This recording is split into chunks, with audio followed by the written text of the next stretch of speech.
আসসালামু আলাইকুম। এত বড় খামার করে আপনার কি লাভ বলেন এখন? আপনি যদি সেই খামারের উৎপাদিত জিনিস যদি আপনি নিজেই গ্রহণ করতে না পারেন, নিজেই যদি খাইতে না পারেন, তাহলে এত বড় খামার দিয়ে লাভটা কি? তো আজকে হচ্ছে খামার হচ্ছে আমার এলাকায় হচ্ছে এক চাচা খামার দিয়েছে। তার হচ্ছে মাসে হচ্ছে দুধে বিক্রি করে হচ্ছে সে ৬০ থেকে ৭০,০০০ টাকার দুধ বিক্রি করে। তো তার দুধের খামারের পরিবেশ দেখলে আপনার ইচ্ছা করবে না যে আপনি ওখান থেকে দুধ খান বা দুধ ওখান থেকে নেন। অথচ উনি হচ্ছে দুধ বিক্রি করে তো ৬০ থেকে ৭০,০০০ টাকার। উনি হচ্ছে নিজেও হচ্ছে ওর উৎপাদিত খামার থেকে দুধ খায় না। কেন খায় না সেটা বলতেছি। তার হচ্ছে নোংরা পরিবেশ। নোংরা পরিবেশ বলতে হচ্ছে আবদ্ধভাবে ঘরে হচ্ছে তারা গরু পালন করে থাকে। তো সেই গরু পালন করা থাকায় ঠিক আছে, আমাদের এই অঞ্চলে একটু মানুষের উৎপাত বেশি, চোরের উৎপাত বেশি, তাই আমরা হচ্ছে এভাবে ঘরে পালন করে থাকি। আমারও গরু হচ্ছে আমি এভাবেই পালন করে থাকি। দিনের বেলা হচ্ছে বাইরে বের করি।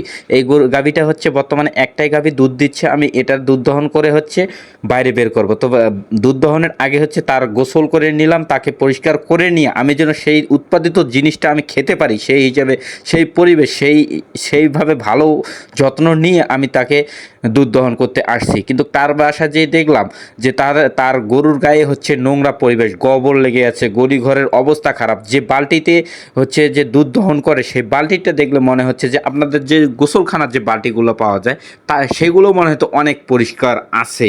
তো সেই পরিষ্কার বালতি যদি আপনারা যদি সেই উৎপাদিত জিনিস যদি আপনি নিজেই যদি খেতে না পারেন, তাহলে ওই জিনিস আপনি উৎপাদিত করে কি লাভ পাবেন বলেন এখন? তা আপনার নিজস্ব জিনিস আপনি নিজেই খাবেন তৃপ্তি মিঠে। তো সেই খাওয়ানোর জন্য হচ্ছে তাদেরকে কি করতে হবে? আগে হচ্ছে জিনিসটাকে হচ্ছে ভালোভাবে পরিষ্কার করতে হবে যেন আপনি নিজের রুচিতে খান।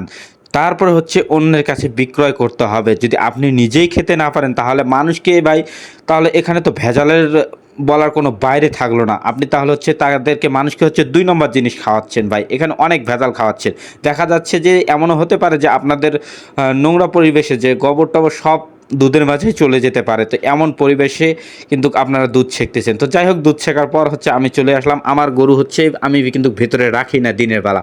সবগুলো হচ্ছে বাইরে রাখি। ওই যে ওখানে যে লাল গরুটা দেখলেন ওটা হচ্ছে প্রেগনেন্ট, ওটা হচ্ছে সামনের মাসে বাছুর হবে। তো এই ১০ তারিখে বাছুর হবে। তো তারপর হচ্ছে এই যে বড় গাভীটা, এর গাভীটার হচ্ছে ইনশাল্লাহ তার পরের মাসে ১০ তারিখে, মানে আর ১ মাস বাকি আছে ওটার বাছুর হওয়ার পর। আর এই ষাঁড় বাছুরটা হচ্ছে তার সাইডে হচ্ছে আরেকটা যে গাভী দেখলেন সেইটার বাছুর। তো এটার দাম ভালোই বলতেছে আলহামদুলিল্লাহ। তো সকলে দোয়া করবেন। আল্লাহ হাফেজ।